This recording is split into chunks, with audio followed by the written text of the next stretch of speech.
you so much, Trouble. Ladies, gentlemen, everybody else, welcome to the cast today. My name is Quickshot. I'm joined by the lovely Mr. Price, a.k.a. Dagda. Kobbe, very stoic, pretty serious. He said he's not too phased by the pressure they're in because they can still win games, increase their chances. I think the fact that you have that safety net, that if there are any ties for 8th, you do play those tiebreaker games, so they can still increase their chances of making it to groups. Yeah, and I think that's the big one for Astralis, is if you can try and get some of these wins now, get a 3-0 weekend, which is obviously a bit of a big deal for a team that's only managed to pick up 1 win last week. Yeah. But that would be so crucial. Get to that 4 wins, especially when you got someone like Fnatic, still that you have to try and play. That could set you up so well for some of those later I'm so glad you mentioned Fnatic because specifically Astralis Fnatic and Astralis Koi are arguably 2 of the most important games for the bottom of the table seeding. Yeah.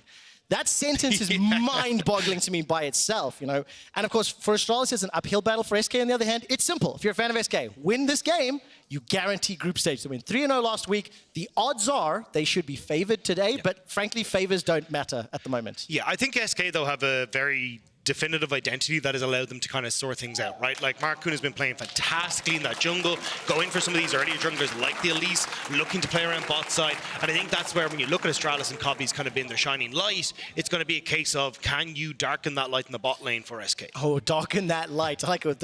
Can SK switch the light off for Astralis? Get rid of them. That's what we're going to find out. We're about to get into picks and bans. I want to ask you to set some expectations. You talked a little bit about Markoon's champion pool. What sort of lanes, what sort of expectations are you anticipating for our 3rd week on the same patch? Well, I think the really interesting thing is that neither of these supports have actually played the Heimerdinger, which has been such a crucial one. We've seen it ban 50% of the games that SK have played. So, or sorry, that Astralis have played. They don't want to get their hands on it. So I think it's going to be interesting to see if that priority is still there, or maybe if Exakick and DOS want to try and bring that one to the forefront. Well, we'll find out in a moment or two. Elise immediately banned away. So Dagda, bang on the money there. I think, reminder, we are playing on patch 13.1. The rules here at the LEC, we stay on the same patch for the regular season. So what that means is those priority picks that we've seen, the Maokais, the Lucians, the Namis, the Yumis are still high priority. And there's the cat has been banned. Berlin loves it, the cheers already.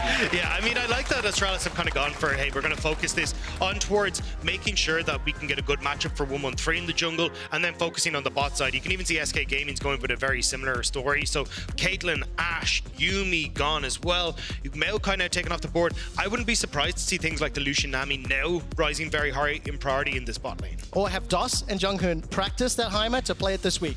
Neither of them have any professional games in their history. It hasn't been something you would anticipate. So if there were a time to surprise, this could be it. Yeah, I mean, always the option to just go back towards something like the Varus as well, which is still open unless it's banned away here by SK Gaming. But I think you still have a good option here as Astralis, right? I think jungle and bot lane have been so pivotal in this meta at the moment, and it looks like you're going to immediately get 1-1-3. Actually going for the Sejuani, which I'm kind of surprised with, because I know we've seen him play the Sejuani once already, but he's much more favored things like the Viego. Do you want to know how many all-time career games 1-1-3 has on Sejuani?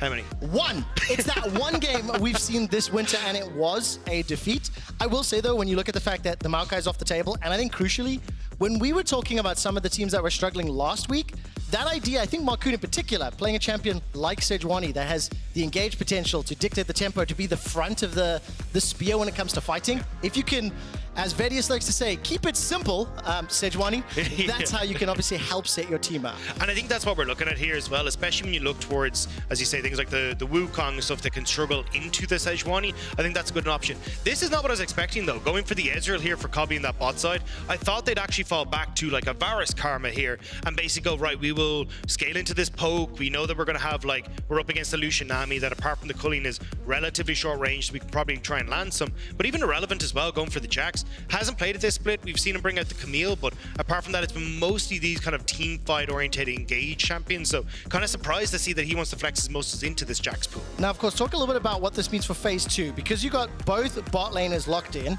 Irrelevant's top laner, blind picked, and 1-1-3 is obviously blind at Sejuani. The priority is going to be mid lane ban for Charlotte and Cassidy. The Fiora removed as one of his counters. I would anticipate another top lane ban towards Finn, just to make Irrelevant's life a little bit more comfortable. Yeah, I'm also curious if they would just want to go towards the jungle as well, because SK haven't locked anything in for that jungle role, make Markoon really uncomfortable, but I think for SK Gaming, I'm actually curious if we're about to see a different style from them. Because you have the Jax, you have this Lucian Nami that's perfectly happy just sitting mid lane.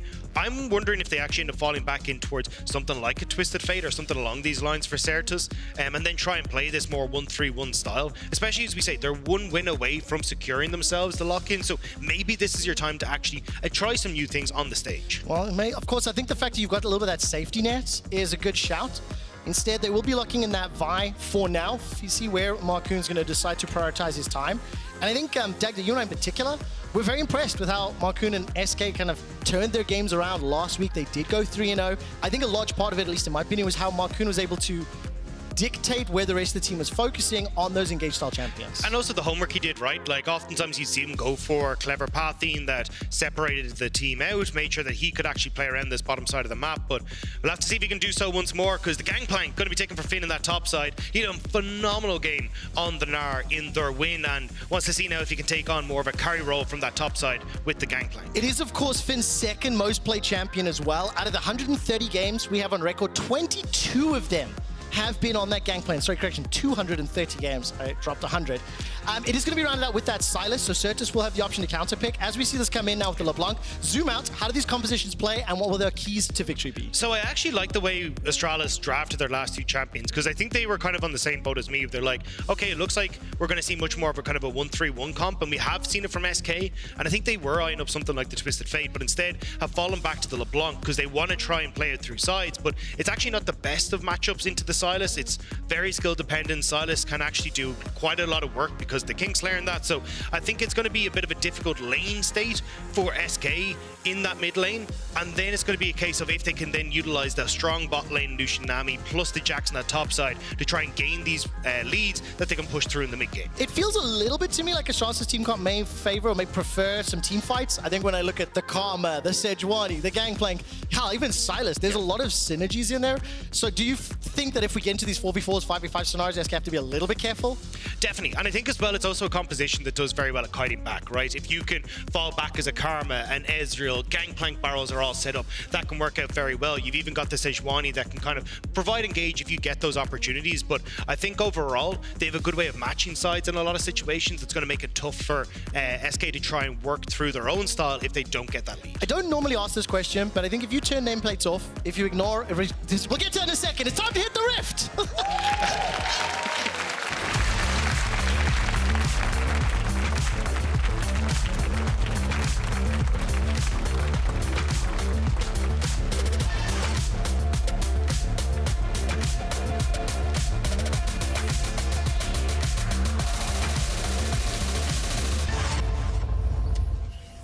And welcome to Summoner's Rift through the multiverse of the big screen here in Berlin. And Astralis immediately setting themselves up with a little bit of a top lane shenanigans, stepping all the way forward. Of course, that is the Gangplank barrel. Not quite sure why that's shown up as red. That's an interesting one to me. It looks like a bit of an observer glitch as far as I'm concerned, but irrelevant. Not going to be at any risk for now. Defensive start across the rest of the board. And no, nothing to be gained right now. So the question I was going to ask was, do you think these two team comps are a little bit of like a stylistic, I don't want to say mismatch, but like difference of approach to gameplay? Definitely. I mean, for Astralis, it kind of feels like they're going back towards something that is like, it's a bit of a weird one because it's traditional team fighting, right? But I think it's a little bit different in the way that they've been operating so far. Like, they've been looking at like having Finn on the Casantes and the Gnars, I think, have been where they look the best. Him trying to set up as a frontline tank, and then having 113 play a bit more carry, but it feels like we're kind of shifting a lot of these roles where Finn's now carry, 113 is on tank, and even Kobbe isn't really going to be the focus for Astralis, which has been where they put a lot of their focus. This kind of feels like, to me, they're going hyper defensive, knowing they're up against SK, who have been so good at prioritizing advantages in this bot side. I'm really glad you actually brought that up. And as the two lanes start to trade, just take a look at SK Gaming stats at the bottom of your screen. In terms of week 1, no first blood, no first down, negative at 14 minutes. We'll have to come back to that. Kobbe's already forced backwards. Now the damage reply from JeongHoon and Kobbe. Summon a heal block, traded back and forth. Does force to flash. Exakick down to 200, down to 110. Gets the heal from the ebb and flow. Sidesteps away the Mystic Shot. Exakick!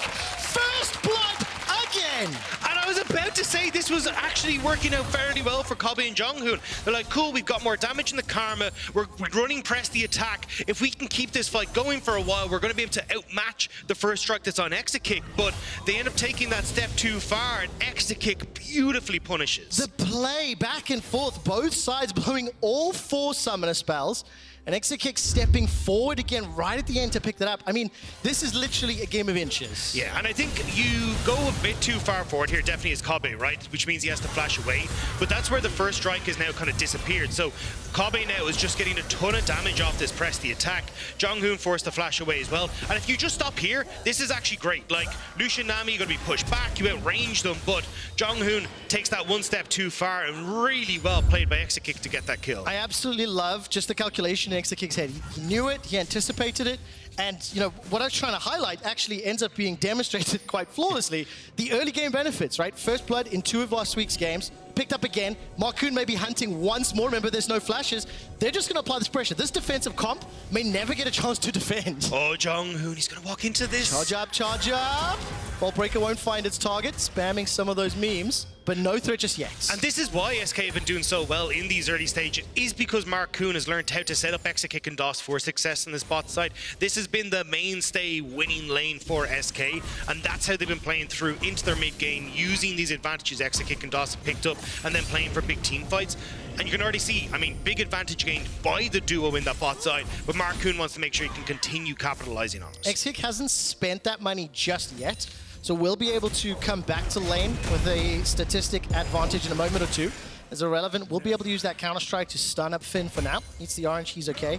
Small CS advantage for the Jax for the time being. Significant for Sertuss at the moment, by the way. He's up 12 CS, and I think that wave is fairly large in front of Dajor. It's actually not, just 1.5. So Sertuss getting the advantage. We haven't seen exactly how he generated that lead, but that is very impressive and a little bit against what we're expecting. Yeah, I think this is a matchup that tends to go well for the LeBlanc in the early stages, but oh, JeongHoon. Another burst of damage. JeongHoon going to be chunked out low. DOS the target from Kobbe, stepping forward, firing Mystic Shot off the Mystic Shot inside the minion wave. Exakick has to be careful. The minions are doing a lot of work. Kobbe, no flash available to him, can't get in range. And Exakick wants to stick around. He wants to bait. Here comes Markoon. He has to be flawless from Kobbe. Does Exakick try and pick up the assist here? Mystic Shot will connect. Denting blows, as well as that charge from the Vault Breaker. Soul kill there for Markoon. I mean, nice attempt from Kobbe to try and play around the minions, but he was never going to have a chance, really. But, I mean, at least one kill going back over, but this bot lane is very quickly going out of control. 300 gold now. Serrated Dirk picked up early for Exakick as well. This is where this lane can really start to take over. And, I mean, it's just a nice play from DOS, right? Good bubble, expecting JeongHoon to press forward eventually, and managed to get the turnaround. But with the big minion line here and the press the attack specifically on towards Kobbe, these early Ezreals can actually do quite a bit of damage. And I want to point out the builds we're probably going to see from Kobbe as well, because I think he's going for the newer style build, which gives you the Essence Reaver and that kind of stuff. So you actually are able to fight a little bit harder than we think of most traditional Ezreals who have the tier stats. We'll see once that build continues to play out. So Sheen and double longswords, as we're watching Markoon pick up that 3rd kill for SK. I want to highlight that Astralis were able to sneak away that Infernal Dragon, 5 minutes on the clock, so that's a big win, despite the fact the team is down 1,000 gold. And Markoon is once again active on the map. I mean, 1-1-3, yes, he's made that play for the objective, but it's Markoon that's ganked twice in the bottom lane, now setting up a 3rd on the top lane, wants to maybe wait for those powder kegs to go. While that's happening, 1-on-3 shows his face mid lane. I'm keeping my eye on the mini-map, though, in case Markoon goes in. Yeah, he will in a second. He's waiting for the wave to push out that little bit further, hoping that Finn blows these barrels, and there we go. All right, Cannon Barrage is available here for Finn. Flash is already used. A lot of damage traded back and forth. They will get that flash. They will push him back. And this wave is now moving towards Irrelevant, so it makes life for Finn even harder. It's also the fact that Irrelevant still has his TP as well. Finn had already used his to get back to lane, so not only does Irrelevant get to freeze this wave, he can TP back in and keep this pressure up. Markoon as well has his red buff spawning soon on that top side, so clear his bot side, immediately move up here again and try and rinse and repeat, because as you know already, bot lane going pretty fine. Your mid lane's working out well, where you're starting to get that push, starting to get that little bit of damage onto the tower. So this is where I want to see 1-1-3 now, starting to try and match Markoon and making sure he can't continue to have this influence. And I mean, talking about influence, the fact that teleport's available, Finn has used his as well as that Cannon Barrage, so it just delays the ability to impact the map. especially with the amount of trading we've seen down this bottom lane. DOS takes a big burst of damage, but replies to Kobbe. Now DOS steps forward, down to 300, 150. Ebb and Flow keeps him alive. 113, only level 5, no prison available to him, but he's waiting in the wings. I don't think he's been spotted either, and he's just ding 6. He hit 6 off the minion wave. He has flash, no flash available. Exakick, can they get him? Fight, waiting for the prison! Ooh. It's dashed away from. All of Berlin clinching, and the golf claps from the dodge. Fantastic reactions from Exakick, though. Just barely spotting that out as it came over the wall, managing to step away, but that was very, very close. But this is what I was talking about with this Ezreal build. It's like Essence Reaver into the Kraken Slayer, into the Navori Quick Blades. You actually have a decent amount of fighting power, especially with the press the attack as well. And you can see when you actually manage to get some of these Sheen procs hitting off the Mystic shots, especially into some of the squishy as DOS, they can really start to hurt. The thing is, Astralis also need to make sure that their big impact abilities land.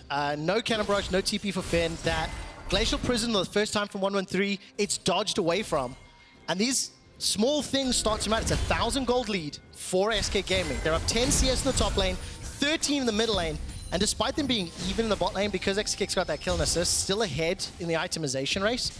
But again, for Astralis, 2 minutes until the next dragon, they picked up that first one.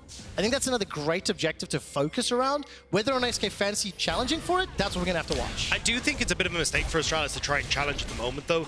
The early spikes from SK are way more significant, right? You think of Lucian with a Gale Force, you think of like Luden's Echo coming in for the LeBlanc. That's really where you start to become a massive threat. Whereas when I look across at Astralis, pretty close, they are much heavier spiking off of like 1.5 to 2 items, right? Because you want a bit more on your Ezreal, same when you look towards this Sylas, and even for Finn as well, who's going to be that mega scaler on the top side. So definitely going to be a little bit of a slower pace for Astralis. So that's why getting that early dragon was actually crucial for them, because they can kind of take that step back. Yeah, they can. And I think we've not watched too much of the rest of the map because of how much pressure there is in the bottom lane.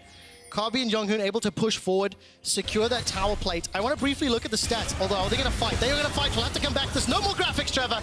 Aqua Prison will at least throw up JeongHoon. Tidal Wave forces out the summoner heal, chucking out those autos. Flash over the wall. Flash for Kobbe too. Here comes Markoon. Cease and desist. Dunk down onto JeongHoon. Now the tower dive. How clean is this? 113 coming from behind. Glacial Prison's available to him, and Kobbe's dead. Flashing away from the prison. No one's locked in place. SK get 2, and the Cannon Barrage gets nothing. And the Cannon Barrage was just seconds away from coming off cooldown. They were trying desperately for Astralis to survive until that ultimate came up, but just that little bit too little too late, and SK get away with this. Production have just informed me. I saw 19 hit points on DOS escaping. It was actually 5. 5 hit points is what DOS was able to escape with, and because of that play, 2,000 gold is the lead. And it's kind of sad. I mean, it's Astralis falling behind now, but SK playing well. Markoon forces 113 out of his jungle, forces him back into his own side of the map, so they know they've got first move onto bot lane, punish the bot lane again, and now you're starting to get this Lucian into a really good position. Really wants to get that Gale Force completed as soon as possible, but they should be able to move in towards this dragon without it and see if they can try and contest Astralis on this objective. I mean, Astralis a little bit behind. If you look at itemization though, outside of that Black Cleaver for Markoon, no one's picked up their first big ticket, so a bit of thrift shopping back and forth. And it feels like whichever one of these supports or ADs gets caught by some CC, that skirmish just loses instantly. And so far it's been SK landing a few more punches, with again backed up by Markoon. That dive, again great, and showing how Markoon is enabling his team to take advantage when he's playing around those lanes. Yeah, and it's why they're waiting for his ult to come back up before they go for the dragon as well. But this is just nice from Exakick and DOS, right? Great bubble, Exakick starting it off with the culling. And Markoon knows he's safe, because if you look at the mini-map, right, you already know the Sejuani's gone on towards LeBlanc in the mid lane, so they know that there's going to be no help. So Markoon is happy to go deep on this one. Oh man, that feels so bad. JeongHoon just dunked down. And while we're in that replay again, Dagda, dragon is secured, but this time by SK, completely uncontested, completely unchallenged. Astralis recognizing, I feel, not only they're a little bit behind in terms of golden items, but also they didn't have key ultimates for a fight. Well, they might still want to try and go for this, right? Markoon has that cease and desist available. Oh, look at that piercing light damage, and nobody's finding a shot for Astralis. The prison goes wide. JeongHoon taking a lot of culling damage. True shot barrage unable to secure Exakick, and now 4 versus 2. No cannon barrage, no teleport, no Finn, and Shelly's been dropped. With the help of the Rift Herald, 1-1-3, and Kobbe could be the target. Here comes Sertuss. W's forward flash available. Tidal wave captures one. Kobbe is obliterated and executed by Exakick. 7 kills in 12 minutes. I don't know who DOS made a deal with, but this man is not going down. He's become invincible. He's getting away in a sliver of health once more. And again, SK are playing so incredibly well around this bottom side. This is a team that really wants to make sure that they do secure themselves that group stage today. Oh, fantastic start. We're only 12 minutes in. We've really not looked anywhere else because it's just been consistent skirmishes in the bottom lane. Look at that damage onto Kobbe. Yeah, I mean, unfortunate for 1-1-3. Ultimate goes wide. JeongHoon takes a step forward because he wants to try and keep the tether going, but it means he's caught out in no man's land. And this is where, nearly they can turn it, but just not quite enough. DOS manages to escape away in a sliver of HP. DOS 1-1-5 for his team, 7 kills. 4-0-2 for Exakick. He's got that Gale Force completed. He's up, what, 20-30 CS. Got himself that Mythic, and it's straight into the Essence Reaver. So yes, maybe there's a little bit more combat power early on, but it just feels a little bit outmatched, especially when you throw down the Nami ease on top of that Lucian passive. There's so much additional damage up front. Yeah, I think it's hard because, I mean, we've seen how close these spot lane fights have been, and I think one of the big things you can try and do with a Lucian Nami is punish them pre-level 3, right? That's really where this duo comes online. It's just, they went a bit astray, now we got a bit more. 1-1-3's 3 seconds until the ultimate available. Markoon hops over the wall, so 2v2 being set up. Irrelevant now, we'll be able to counter-strike, trading back and forth with that important auto. Finn looking for the solo with the cannon barrage! Finn takes down Irrelevant! First Odo, now Irrelevant! Finn is popping off in this top lane. That's 2 solo kills in his last 2 games now. Do you believe in Finn's ability to bring back this game? He's up 1.3k, the only member of Astralis ahead of his opposition, but while Finn is doing well, the rest of the map is falling to pieces. JeongHoon jumped on as Exakick destroys him with Nami and that Gale Force. The 5th time this game, JeongHoon is down. Yeah, this Karma is not having the best of times. Every single opportunity that they have, SK are immediately punishing JeongHoon overextending. And once more you can see, Dajor, unfortunately, is just getting pushed in this whole time, so he's not able to match a lot of the roams from Sertuss, try and help out with 1-1-3. And again, SK putting on a masterclass. Yeah, they really are. Kobbe the next target once again. Piercing Light picks up that kill. Take a look at the damage so far. Exakick doing work as is this time caught out by the Glacial Prison. No. He stays alive, but for how much longer? Gets the end. The flow and finally taken down with the flail. Now all of a sudden 1-1-3. The Boars looking for Sushi. Backup coming in here for JeongHoon as well as Sertuss. That's big. Killing Exakick gets yourself that bounty gold. But it's on towards the Sejuani. Yep. I mean, in the top side as well, Markoon, he's going to end up trading this across for the Rift Herald as well. So in the grand scheme of things, it's nice, but it's not really anything to write home about. SK are still going to be playing this map better. It's still a 2,000 gold difference, largely because of the fact that Finn is obviously ahead for now. There were a couple plates secured, I think, in that bottom lane in favor of Astralis. Statistically, gold-wise, it's not that different, but crucially, if a fight breaks out, Exakick has to be locked down quickly or there may not be a chance to win it. The biggest thing as well is that Finn more than likely won't be with his team for a lot of these fights, right? And this is a very good example of the problem when you are looking at the other 4 members on the map. Exakick can pretty much burst at anyone at this stage. He does it to JeongHoon. He then does it again 2 seconds later to Kobbe, who's full health underneath this tower. This is just them absolutely whacking them with their wallets, to use Atlas's term. But it's absolutely insane. And Kobbe, he tries to arcane shift forward to dissuade them, but it just sets up Exakick perfectly. And now the problem is you've got this 4-man unit that can't really be dealt with on the bot side. Yes, Finn is huge, but unless SK try and just kind of go in towards these fights, gung-ho, front-to-back team fights, and end up running into a bunch of these barrels, it's not really going to lend Astralis enough to carry the game. Yeah, I mean, that's a very big point. So Finn, where does he position? How much value can he get from those cannon barrages? Because right now, Exakick is just being moved around the map. Look at this, stepping forward.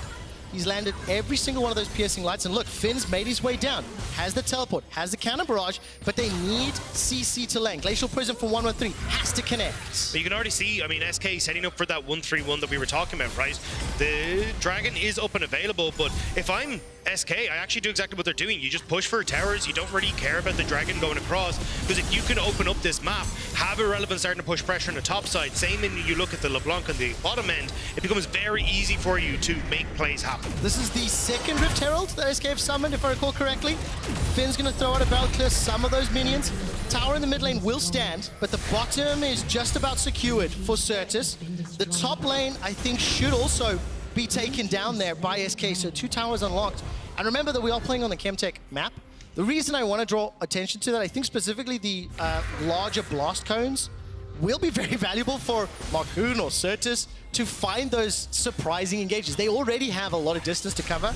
Combine that with a potential pop of that explosive blast cone, and all of a sudden the single target focus from a Vi, from a LeBlanc, can just blow up Astralis, allow SK to push that lead further. Yeah, and the big one as well is for SK, the opportunity to try and use the fact now that these sideline towers are down to get deep vision is going to make it very tough now for Astralis to try and keep going, because you kind of touched on it earlier, Trevor, which was the amount of angles that SK can come in for. You can look at LeBlanc coming over a wall, Markoon coming in another way, Exakick pops his head in as well and just says hello. Like, there's so many different ways that you can go for this, and I mean, might even find Dajor here. We'll find out in a moment or two. SK Gaming, for the time being, they're on a 4-game winning streak. They were 3-0 last week. They won the last game of week 1, looking to go for game 5. I do think I'll take a brief moment just to quickly show everybody this table. If you look at those percentages, those are the percentage of remaining scenarios that a team will lock the top 8. If SK win this game, they'll lock the group stage, they lock top 8. If Astralis lose this game, which is looking that way, those percentages drop from 26% to 15% of the remaining scenarios. So there is still opportunities, but it obviously becomes significantly harder. Yeah, and it also means that if SK win this, it then opens up a lot of opportunities for later on. Even our next game, right, Heretics, then if they can win, they can lock. So there is a lot of different teams that are watching these games to see exactly how it ends up panning out for the rest of them. Well, SK Gaming still pushing that advantage, up 4,000. Dagda during picks and bans. You talked about the sort of 1-3-1, the side lane pressure that a Jax and a LeBlanc can be able to do. This Jax still down, 1,000 gold, 30 CS, but Irrelevant with that Divine Sundra, with the fact there's no towers on either top or bottom lane, is starting to push that out. You can see Sertuss push that wave all the way for Dajor to pick up. We're going to see yet another trade. Cannon Barrage has dropped, Counter-Strike back, eat the orange. All of a sudden, Finn forced to use that stopwatch. Teleport's being channeled. Dajor the first to arrive, but maybe not in time. That's a dead Finn. Here comes Dajor. He's managed to hijack the Grandmaster's challenge, but not going to be enough just yet as a leap from Irrelevant keeps him up. Sertuss may need to land another chain. No one else can jump in the fray. Members of SK now being jumped on. Irrelevant gets the Counter-Strike stun and sidesteps the steal. No one can be enough as Dajor finds the kill. There's pressure in the middle lane. That tower was secured, so SK playing the map when they're being engaged on. Yeah, trying to see if they can get that tier 2 in the mid lane. Not quite able to do so, but again, they are at least getting something back. But when Finn is the biggest carry on Astralis right now, and he's losing out in the nearly losing out in the 1v1 to Irrelevant, it's not going to be the best spot. JeongHoon, you've done this before! Oh, Exakick 7, 1, and 2. Rapid fire cannon completed. I mean, Kobbe, just by the way, we talked about the builds. He hasn't yet completed that second item. SK, they're starting Baron. Yeah, what? They're just going to go for it. You already know that Irrelevant's going to be able to TP in as soon as he gets up. Dajor has no TP, and he's been on the bottom side, so do they have the damage, though? It's 20 minutes into the 3-man. There's no prison, no cannon barrage, no true shot barrage, and this means that SK, they are under less threat. However, they back away. They back away. Multiple members of Astralis step forward. Teleport was actually used from Irrelevant. And now it's Astralis that can apply some pressure in the middle lane. Sertuss, does he fancy him shots a shot? Goes forward to the W, forced to run away. Minions are slowly being cleared out, and the Q's being channeled up here from Markoon. He's forced to flash for his life. Finn, Dajor, Kobbe still looking for the tower, but here comes Irrelevant. This is where you got to see what Irrelevant can do. Has that ultimate available? Can he get a multi-man? Remember, the gold difference is significant, but in team fights, the synergies of Astralis comp cannot be denied. Use that stopwatch to buy some time. Tidal wave into the Glacial Prison. Irrelevant is the first to fall on behalf of SK, and the culling will not find JeongHoon. Astralis sneak themselves a kill, and as we take a breath, take a moment, in those head-to-heads, you can see how the team composition can make up for that goal difference deficit. Yeah, I mean, Irrelevant definitely taking a step way too far forward, but also was kind of prime location for Astralis. Immediately Cannon Barrage goes down on the choke, so the rest of SK can't follow up on the big wave that came through from DOS. So actually really nice job from Finn to control that choke point and make sure Astralis could get out before the rest of SK showed up. There's still 4,000 gold down. They're still down 3 towers to 1. And the next dragon is up in 20 seconds. I like that SK are littering this bottom quadrant of the map with a lot of wards. You can see Exakick and Markoon clearing out the red buff, but this is now the team fight how it started out. Yeah, I'm kind of surprised to see them go this ham, right? They don't know where the rest of Astralis is. You've already got the LeBlanc going for the reset as well, so she definitely can't be involved. So there's a very high chance this is a 5v4, but watch here, right? Cannon Barrage, the ultimate from 113. Nobody in that SK can actually follow up here because of the position even of that barrel, right? If you try to move through the choke, Finn is going to absolutely destroy you now that he's hit his second item. So really nice job from Astralis to spot how they could use the terrain in their favor there. And that means that Astralis keep themselves a little bit in touch. 22 minutes in, still only that 3,000. I mean, this is a story of two halves. Finn and 113 really need to help set things up on behalf of Astralis, and they need to find a way to control Exakick, who's just obliterating this bottom lane. And this is where I think the conversation has to turn to, like, how jacks are used in like the LEC versus what we see in like LPL or LCK, right? Because I think when we look across at the eastern regions, they're very good at kind of separating out fights, so they end up in a bunch of skirmishes, and you can actually look to pick off 1 or 2 members rather than have to go for these more front-to-back fights. And I think that's why we're seeing like Irrelevant here struggling on the jacks, is you're not really setting up properly to go, oh well, if I can force my way into a fight where it's only 2 people that I'm dealing with at any point in time, Jax gets so much value. But in these fights where he's being focused down, he just doesn't have enough tankiness to actually deal with it. No, not yet. Needs to pick up a few more items and have some more time. But I think for Astralis, you can see some of the nerves. They really need to set things up a little bit more controlled. The Ezreal just to scout out that Baron, realizing that because SK tried the 20-minute attempt, that they need to have some vision, but they can't. They can't push too far beyond the river. We saw Finn trying to land some barrels onto Sertuss, no real threat to speak of. And there's a teleport available for Sertuss, not for Irrelevant, but the minimap is still set up 1-3-1. So, Dagda, I want you to keep tracking for this. Like, do you like how SK are trying to push these waves? Are they generating advantages from it? Or could you see alternative ways to utilize that Jax? I do like what they're doing at the moment, which is just like been into fog of war and making sure Astralis can't spot out where they're going. But realistically, they need to actually use this to push mid, establish vision in the top side. Don't just dip into the fog of war, and then you can actually have Irrelevant push in deeper and make sure that he's going to be fine. But if you're not able to know where Astralis are, SK can't really do much. Now we're seeing them put that vision down at the moment, and that's kind of what they need to do. But LeBlanc should also be pushing in that bot side to try and create pressure at another time rather than linking up as a 4-man unit. Yeah, it felt like that Finn little skirmish kind of put pressure, and Sertuss backed away. He's going to need to use that W to save DC, and this says way downtown. Markoon split from the rest of SK, manages to dash back with the Q. True Shot Barrage flies out, and Dajor has stolen the tidal wave, but now he's facing 4 members, make that 3, as Irrelevant has held multiple members of Astralis back. Dajor cannot find the kill just yet. Markoon's on a killing spree. Everybody held at bay, but SK get the kill. That was so nice to a good, or so close to a nice fight for Astralis, but just not quite able to get the barrel combo for Finn. And SK, they want more. Oh, Finn is finito, taken out by Exakick, backed up by both Sertuss and DOS with 2 members down. Do they fancy themselves the Baron? It's 2 minutes until the next dragon. They are pushed. There's not many waves to work with, so they're starting this one off. True Shot Barrage not available. Prison not available.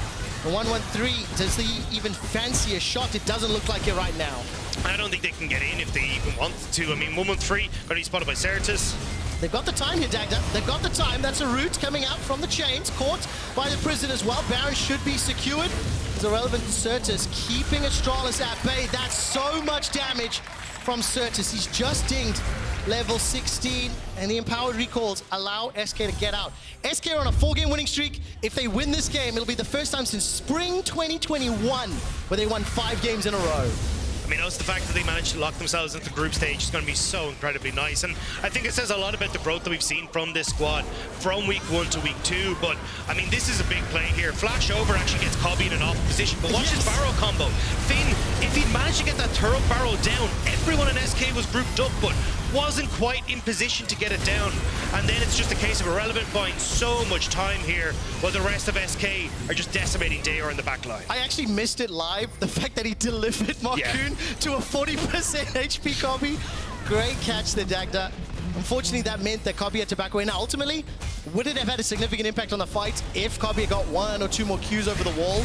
Maybe not in the grand scheme of things, but the fact they have to play defensive, they're consistently falling backwards. Dajor is going to hijack that culling, and with the Baron empowered minions, all 5 members of SK, 6,000 gold up, and they just brute force their way, as Atlas would say, smacking Astralis with their wallets. Yeah, and I love the way SK have been playing, right? I think this is kind of what I was touching on, like the difference that we've seen between week 1, where you kind of had the bot lane getting a lead, but wasn't really sure how to capitalize on it. But it feels like they've really doubled down on that identity and have managed to get these big wins for themselves for Exakick, and now they want to try and push it home further. Oh, goodbye.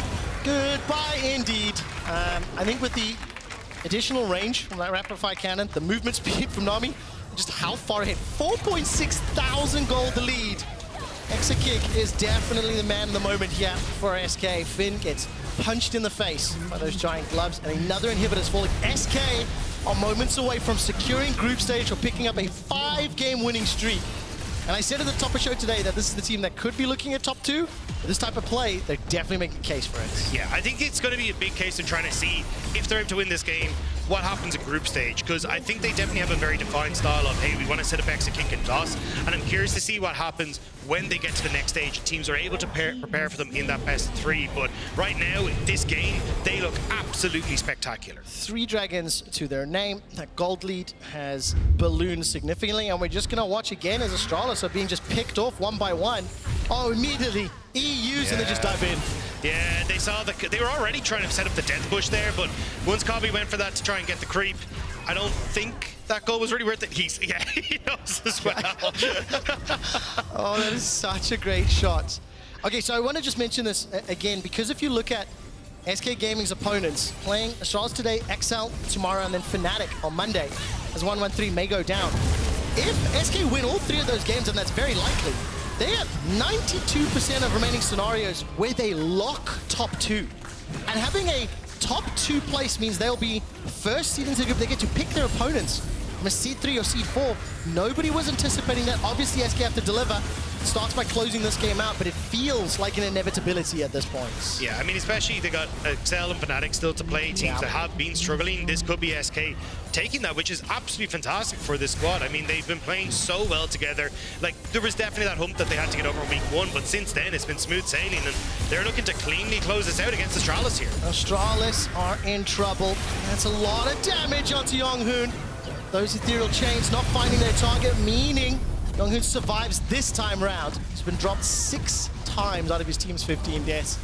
Not entirely his fault, just great focus from Exakick and from DOS and from Markoon playing around that bottom lane, and then literally moving those units around to take tower after tower. Yeah, I think the only hope really here for Astralis is SK overextend that a little bit. You get a miracle barrel play from Finn, because he does have the Navori quick play completed now.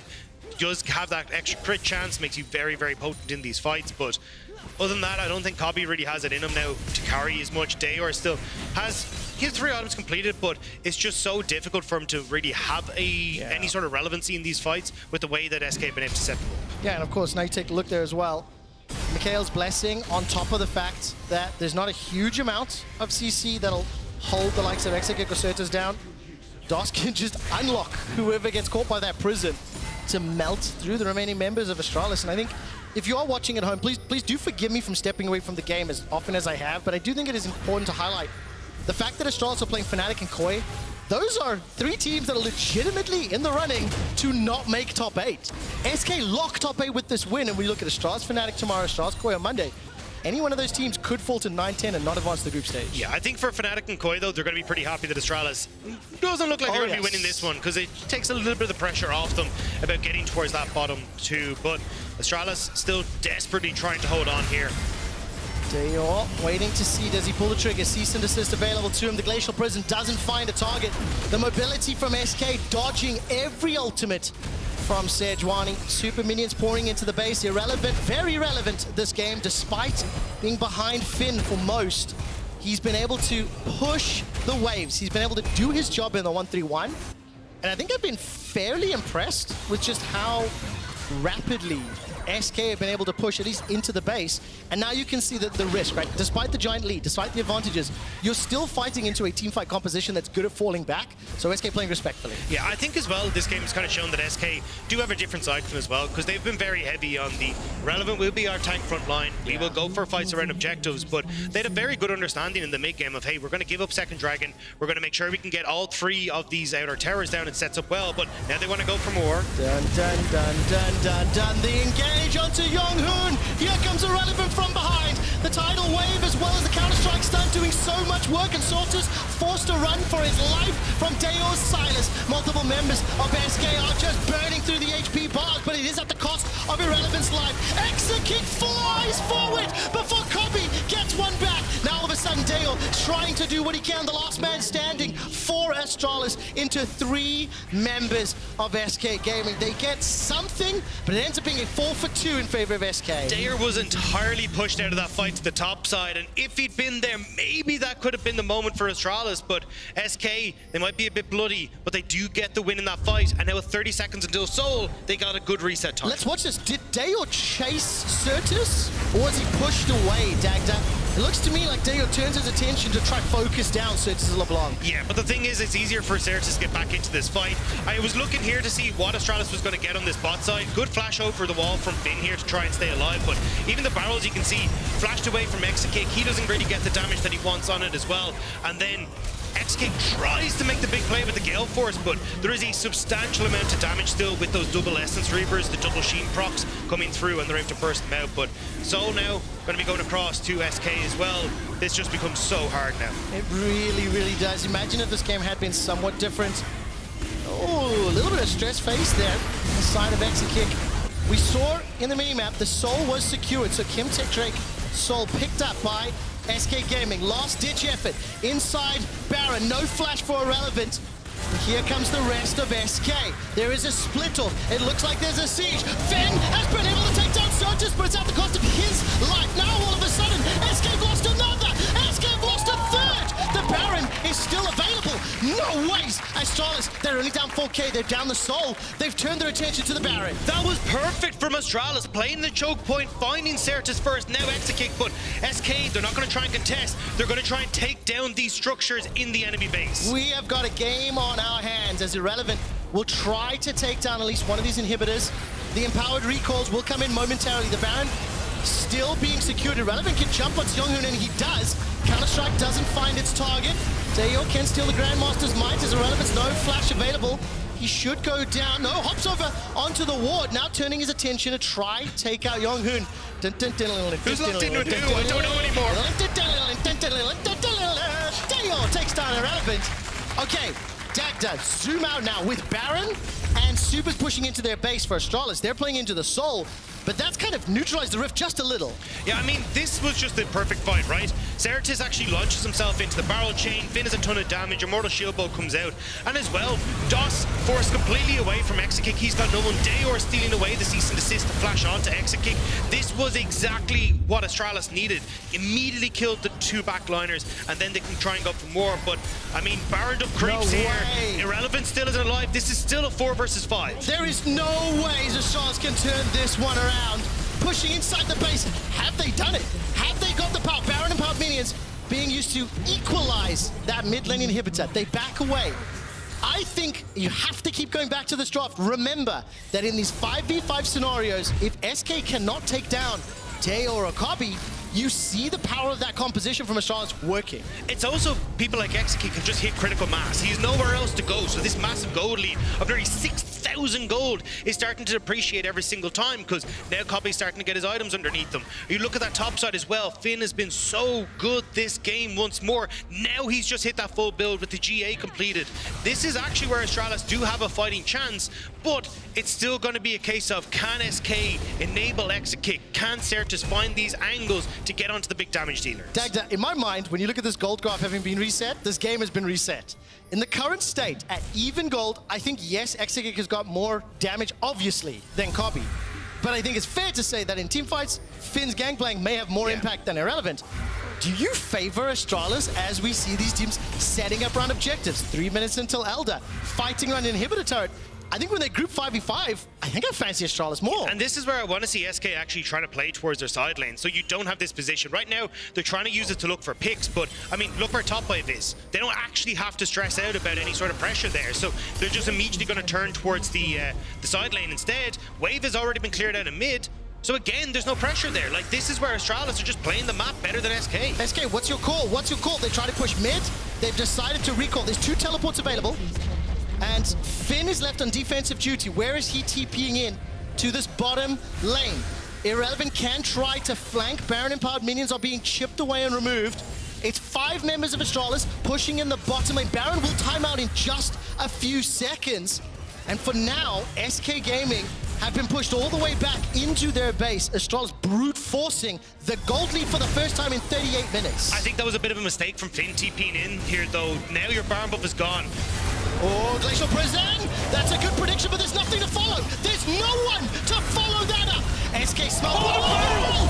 Finn lands a beautiful barrel, forcing SK to retreat. He takes down Sertuss once more. Finn has put Astralis in his backpack and is trying to carry them to the win. These last 2 games from Finn have been extraordinary. The Gnar against Excel was crucial to that win. And now again, he's trying to do the same on this Gangplank. You can see Dajor smiling for what feels like the first time this entire game. They're going in for the final push. 2 super minions pouring onto the Nexus Toast. The first has been cleared. Dale has teleported into the fray. Look for the barrel. Look for the barrel. Oh! Doss loses 80%. He gets a parlay. Sends him to the fountain. All of a sudden, SK are routed and running for their lives. They've lost 3. Looking for 2 more. And all of a sudden, Astralis cannot find Irrelevant just yet. The Nexus Toast still stands. The minions are alive. 10 seconds before Sertuss is up. Irrelevant is buying so much time. He's finally taken out as Markoon gets one back to the JeongHoon, but it doesn't matter. The Nexus Toast the focus. Can Sertuss pull off something magical? I don't think he can. It's over. How did Astralis do it? They take down SK. How? There is no other word in my brain except how. Astralis with the miracle comeback in the last week to try and get themselves into groups. And look at the reactions from the players. My heart is pounding. My brain is confuddled. And I do not understand how that worked out. All credit to SK's early game, all credit to the lead they built up. But my man, Finn, what a performance on that Gangplank. Those barrels into SK stepping, eating that damage. It was absolutely insane. I mean, great setup from 113 with those Sejuani ults in the late game as well. And as you say, the barrels, all the difference in those fights, they find 1 or 2 moments that they can really push this forward. And I mean, SK just crumbled, couldn't close out the game quick enough. Unbelievable. And the thing that I love so much, had SK picked up this win, they would have obviously locked in group stage, locked in top 8. The fact that they drop it to Astralis, who have now only got 2 wins out of the 7 games played.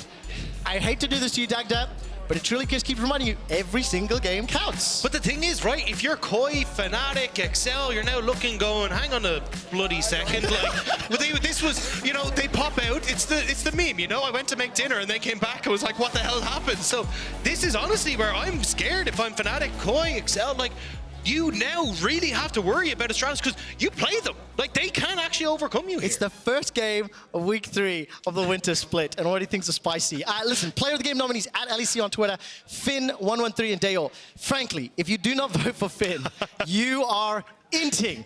Finn is, I think, a large reason as to why that team was able to come back, and I think interesting starts of the week. I think ultimately, maybe SK's games to lose. I think the advantage they accrued the way they played, but don't take anything away from Astralis. They didn't concede, and they used that comp exactly as they wanted to. Yeah, and I think that's the big win here. It's like, I thought we saw SK playing the early to mid game very well, but as we got to that later point, they just didn't understand how to make that comp work. They really did not. For now, we're going to head on stage with Trouble standing by with 113.